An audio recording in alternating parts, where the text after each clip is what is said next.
リバイバル。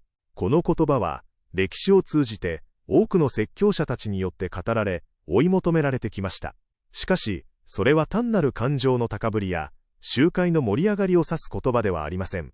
今日は、J. エドウィン・オー、レナード・レイブンヒルといった偉大な先人たちが用いた聖書的なメタファー、比喩を通して、リバイバルの本質を解剖していきます。言葉の背後にある、霊的なダイナミズムへの視覚的な旅路へ、あなたをご案内します。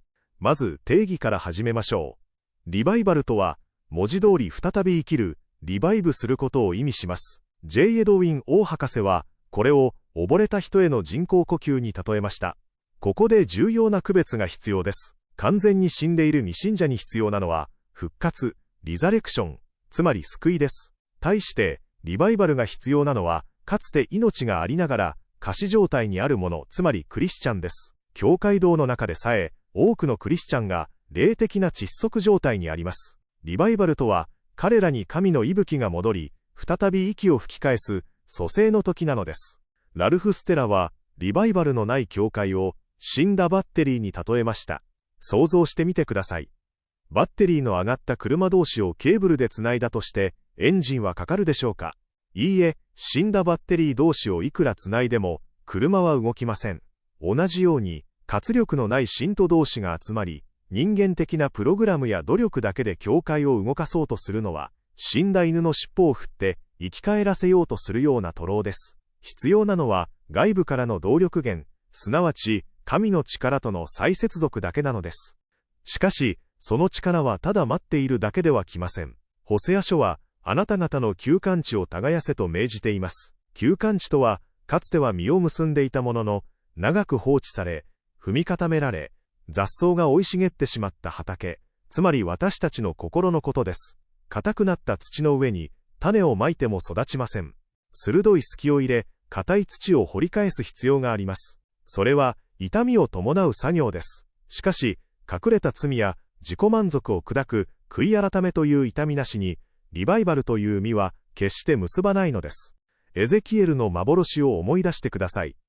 枯れた骨の谷です。骨が集まり、筋と肉がつき、人の形になったとしても、そこに息がなければ、それはまだ単なる死体です。組織や骨組みがあっても、神の息吹、ルアッハがなければ、命はありません。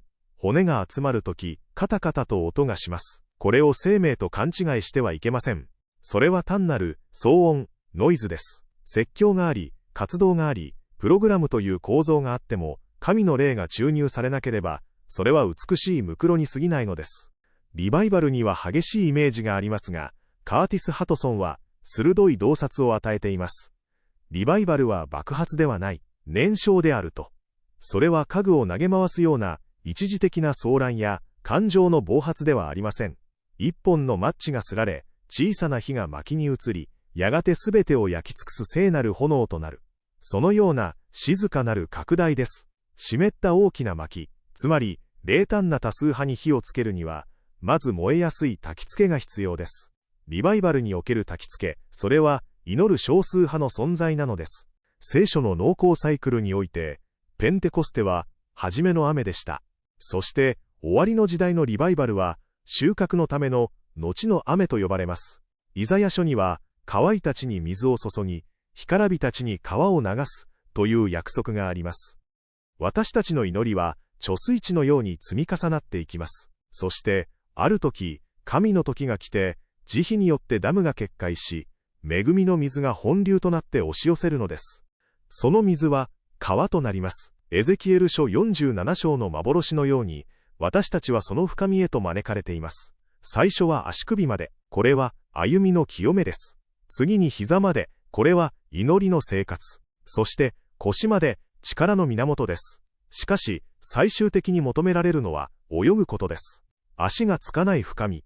それは自分の力で立つことをやめ、完全に神の霊の流れに身を任せること。自己のコントロールを手放した完全な没入の状態です。リバイバルの力を潮の満ち引きで考えてみましょう。潮が引いている引き潮の時、海岸の岩場には小さな水たまりができます。エビたちはそれぞれの水たまりに孤立し、岩という壁に隔てられています。これが教派や自己中心性に分断された私たちの姿かもしれません。しかし、リバイバルという道潮が来るとどうなるでしょう。岩や壁はすべて水の下に沈み、全員が一つの大海原へと統合されます。そこでは、神学的、組織的な小さな違いは消え去り、ただ神の圧倒的な臨在だけが残るのです。ここで厳粛な警告があります。本物のふりをしてはいけません。ある動物園で、ゴリラの着ぐるみを着て、本物のふりをした男の話があります。彼は観客を楽しませることはできましたが、檻の中に本物のライオンが入ってきたとき、その無力さが露呈しました。人間が作り出した興奮や演出は、サタンや試練の前では役に立ちません。また、レビキのナダブとアビフのように、神が命じていない人間的な情熱を異なる火として捧げてはいけません。覚えておいてください。リバイバルは人間が組織するものではなく、海の苦しみをもって、苦悶して生み出すものなのです。本物のリバイバルが来るとき、それは神による大掃除となります。強烈な光が差し込むと、普段は見過ごしていた部屋の隅々の埃、つまり隠れた罪が照らし出されます。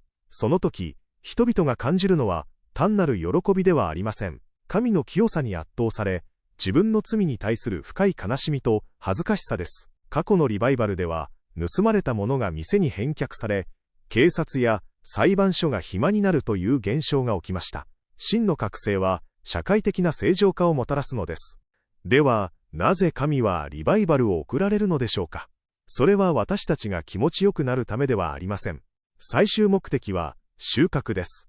農夫が土を耕し、雨を待つのは作物を収穫するためです。順序を間違えてはいけません。まず神の民が蘇生し、その結果として世の人々が救われるのです。J. エドウィン王は言いました。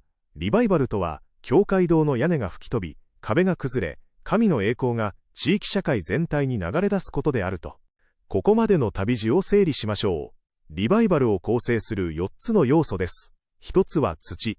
砕かれるべき堅くなな心、悔い改めです。2つ目は風。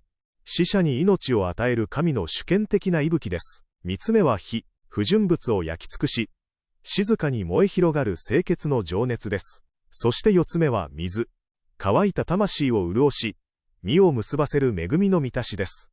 最後に、リバイバルは人間のプログラムで製造できるものではありません。